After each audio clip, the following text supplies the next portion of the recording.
Hello বন্ধুরা, আজকে কিন্তু আমি কচুরলতি আর মুসুর ডাল করব। এই গরমে কিন্তু রান্না করতে একদম ভালো লাগছে না বেশি, তাই জন্য আজকে শুধু দুটো রেসিপি আমি করছি। একটা হচ্ছে কচুরলতি চিংড়ি মাছ দিয়ে, আর একটা হচ্ছে মুসুর ডাল।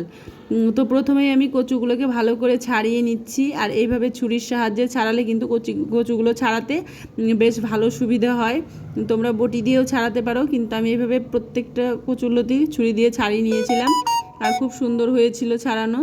তারপরে কিন্তু আমি চিংড়ি মাছগুলোকেও বেছে নেব। আর তার মাঝে বলি, তোমরা যারা আমার পেজটাকে ফলো করছো তাদেরকে অসংখ্য ধন্যবাদ।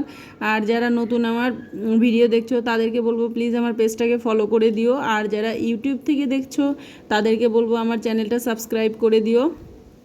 তো চলো দেখি কতটা কচু বাছা হলো। এই দেখো, কচুগুলো কিন্তু আমার এখনও বাছা হয়নি পুরোটা, একটু সময় লাগে, কিন্তু খাওয়ার সময় কিন্তু বেশ ভালোই লাগে কচুর লতি। তো সব লতিগুলো আমার বাছা হয়ে গেছে, আমি লতিগুলোকে জল দিয়ে ধুয়ে রেখেছি। এবার কিন্তু আমি চিংড়ি মাছগুলোকে বেছে নিচ্ছি। আর চিংড়ি মাছগুলোকে কিন্তু বেছে নেওয়ার পরে ধুয়ে নেব ভালো করে। আর এখানে কিন্তু আমি বেশি বড় সাইজের চিংড়ি নিইনি, যেহেতু লতিতে দেবো তাই জন্য একটু ছোট সাইজে নিয়েছি। বেশি বড় সাইজের চিংড়ি কিন্তু কচুলতিতে আবার ভালো লাগবে না, সেই জন্য মিডিয়াম সাইজটাই নেওয়া হয়েছে। তো আমার কিন্তু চিংড়ি মাছগুলো বাছা হয়ে গেল। এবার আমি মাছগুলোকে ধুয়ে নিচ্ছি, তারপরে কিন্তু চলে যাব রান্নার কাজে। আর আজকে কিন্তু আমি কচুলতিতে বেশি মশলা দেব না, শুধুমাত্র একটা মশলা ইউজ করব। সেটা কি, সেটা তোমরা শেষে জানতে পারবে, তার জন্য পুরো ভিডিওটা দেখতে থাকো। এবার কিন্তু আমি চিংড়ি মাছগুলোকে ভালো করে ভেজে নিলাম, ভেজে তুলে নিলাম। তারপরে কিন্তু আমি একটুখানি মাছ একটু ভালো করে কড়া করে ভেজেছি, কারণ অংশু খাবে, অংশুর চিংড়ি মাছ খাওয়া বারণ, তবুও খাবে বলছিল, বায়না করছিল, তাই আমি অল্প করে ওকে ভেজে দিয়েছি।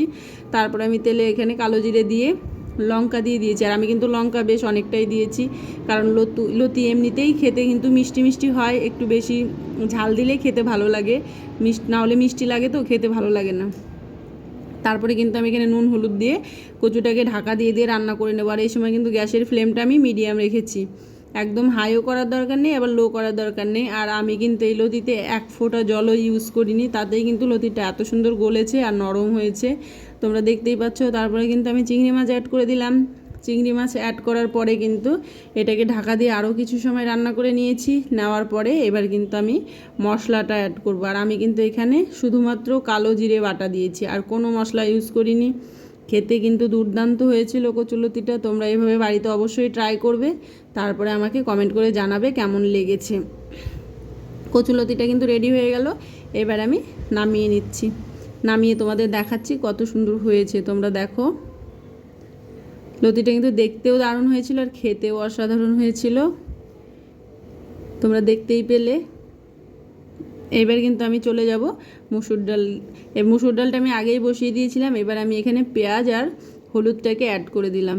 এবার কিন্তু আমি ডালটাকে ঢাকা দিয়ে আরও একবার ভালো করে ফুটিয়ে নিলাম। আর ডাল কিন্তু যত ভালো ফুটবে খেতে কিন্তু ততটাই ভালো হয়। তো এবার কিন্তু আমি ফোড়ন করে নেব। ফোড়নের জন্য কড়াইতে আমি তেল দিয়ে দিলাম, তারপর কিন্তু এখানে কালো জিরে আর রাঁধুনি দিয়ে দিয়েছি। দেওয়ার পরে মুসুর ডালটাকে ফোড়ন করে নিলাম। এবার কিন্তু ডালটাকে 3-4 মিনিট ফুটিয়ে নেব, তাহলে এই মুসুর ডাল রেডি হয়ে যাবে। আর এই গরমে কিন্তু এরকম পাতলা ডালই খেতে ভালো লাগে। আর এই সময় কিন্তু আমি নুনটা টেস্ট করে নিয়েছিলাম, একটু নুনটা কম লাগছিল বলে দিয়ে দিয়েছি। তো আজকের মতো এখানেই রাখছি, দেখা হবে অন্য কোনো ভিডিওতে। টাটা।